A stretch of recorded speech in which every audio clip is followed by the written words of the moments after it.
Welcome back to my channel. ఈరోజు మనం చేసుకోబోయే రెసిపీ ముద్దపప్పు.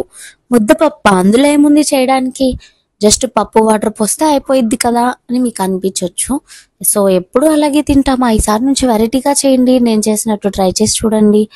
చాలామంది ముద్దపప్పులో పచ్చిమిర్చి మాత్రం వేసుకునే వాళ్ళు కూడా ఉంటారు. నేను చెప్పినవి ఇంకొక 2-3 ఇంగ్రీడియంట్స్ యాడ్ చేసి చూడండి, టేస్ట్లో కొంచెమైనా డిఫరెన్స్ అనేది వచ్చిద్ది. కందిపప్పు, పచ్చిమిర్చి, కరివేపాకు, మిరియాల పొడి, పసుపు, జీలకర్ర, మెంతులు, కొంచెం ఇంగువ, ఇవన్నీ వేసి ఒక 5 నుంచి 6 విజిల్స్ రానివ్వండి. ఒక్కొక్కళ్ళ ఇంట్లో కుక్కర్లు ఒక్కోలా పనిచేస్తాయి. సో మా ఇంట్లో కూడా కుక్కర్కి వేరే కథ ఉందన్నమాట.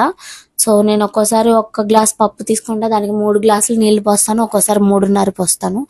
5 నుంచి 6 విజిల్స్ రానిచ్చి ఆపేస్తాను అనమాట. సో ముద్దపప్పు ఇలా చేసుకున్నా చాలా బ్రహ్మాండంగా ఉంటుంది.